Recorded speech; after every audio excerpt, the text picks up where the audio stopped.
Hello students, I hope you are doing well and we are also working from our home. Welcome to St. Angel's online classes.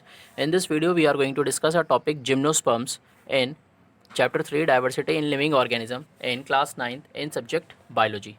Okay student, जैसे कि बात करते हैं gymnosperm की, ये कैसे होते हैं बेटा? ये सीड बेरिंग प्लांट्स होते हैं। सीड बेरिंग प्लांट्स का मतलब कौन से होते हैं? ये वो प्लांट्स होते हैं जो क्या करते हैं, सीड को कंटेन करते हैं। अभी जो हमने पीछे वाले जो 3 टाइप के प्लांट्स पढ़े थे, यानी थैलोफाइटा, ब्रायोफाइटा एंड पेटिडोफाइटा, उनमें सीड्स प्रेजेंट नहीं होते। बट अगर बात करते हैं in case of gymnosperm, these are seed bearing plants. ये कैसे होते हैं? सीड बेयरिंग प्लांट्स होते हैं, इनमें सीड प्रेजेंट होता है।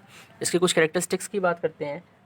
यानी जो सीड होता है, सीड इज़ नॉट कवर्ड, जो सीड होता है, seed is not covered inside the fruit, inside the fruit. यानी कहने का मतलब ये हुआ, जो सीड होता है वो फ्रूट के अंदर प्रेजेंट नहीं होता। Seed is not covered inside the fruit, seed inside fruit के अंदर प्रेजेंट नहीं होता। द नेक्स्ट कैरेक्टरिस्टिक इज़, जो ओव्यूल्स होते हैं, ओव्यूल्स आर ऑल्सो नेक्ड। यानी जो ओव्यूल्स होते हैं वो कैसे होते हैं? वो नेक्ड होते हैं। उनके ऊपर क्या होता है बेटा? कोई भी कवर नहीं होता। ओव्यूल्स क्या होते हैं बेटा? ये आपके रिप्रोडक्टिव पार्ट्स होते हैं, यानी जो क्या करते हैं, इसमें रिप्रोडक्शन में पार्टिसिपेट करते हैं। नेक्स्ट इज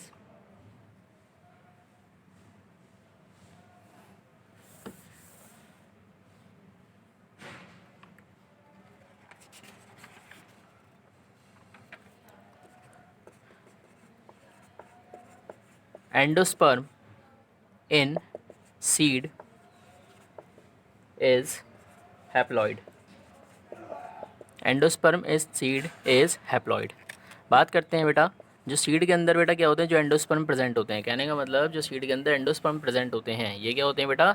ये एक तरीके से क्या करते हैं बेटा? इनमें क्रोमोसोम्स का काम करते हैं, जिसे कहते हैं बेटा एंडोस्पर्म। तो ये क्या करते हैं बेटा? ये जो क्रोमोसोम्स होते हैं वो क्या होते हैं बेटा? वो कैसे होते हैं? वो हैप्लॉइड नेचर में होते हैं। यानी कि कैसे होते हैं? वो हैप्लॉइड होते हैं, यानी अपने नंबर के क्या होते हैं? हाफ होते हैं।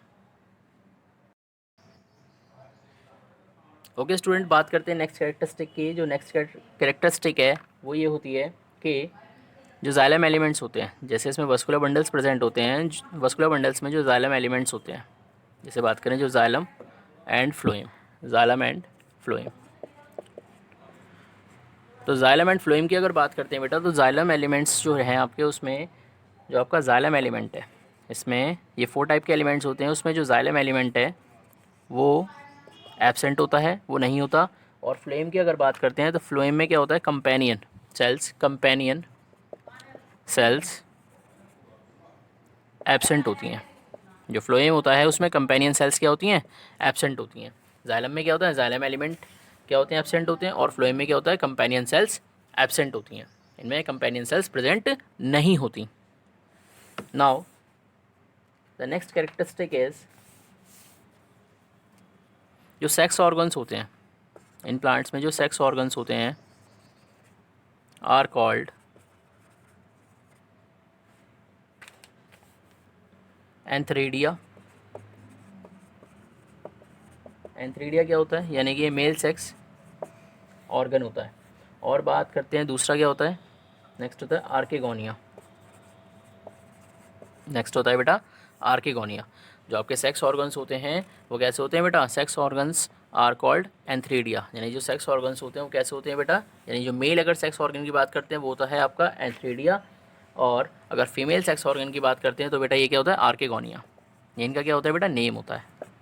यानी अगर मेल सेक्स ऑर्गन की बात कर रहे हैं प्लांट बॉडी में तो क्या होता है बेटा? एंथ्रेडिया। और अगर फीमेल सेक्स ऑर्गन की बात करते हैं तो वो क्या होता है बेटा? Archegonia. It is a female sex organ in plant body. Now, the next characteristic is,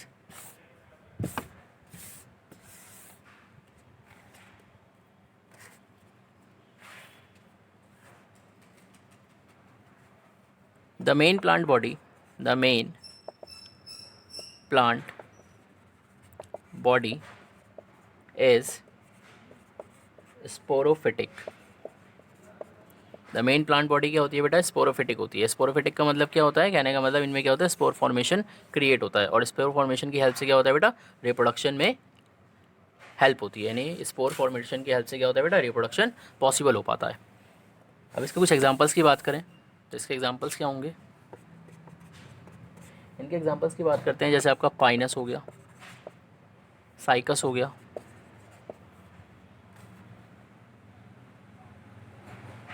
गिनेटम हो गया। These are the examples of gymnosperm. Now just take a look in this figure.